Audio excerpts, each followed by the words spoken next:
जायकवाडी धरणातील पाणीसाठा वाढल्यानं आता दोन्ही कालव्यातून पाणी सोडण्यात आलं। जुलै महिन्याच्या मध्यावधीमध्ये 78% पाणीसाठा जमा होण्याची अगदी पहिलीच वेळ आहे। आणखी पाऊस वाढला तर आवक वाढण्याची चिन्ह असल्यामुळे पाण्याचा विसर्ग कालव्याद्वारे सुरू केलाय।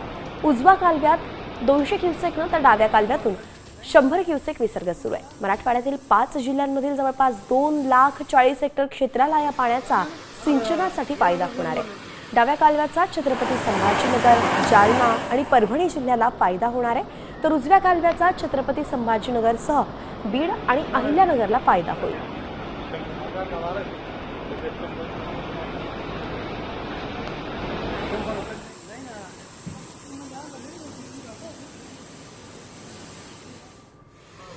आता isakal.com आहे देशातील नंबर 1 ची मराठी न्यूज वेबसाईट।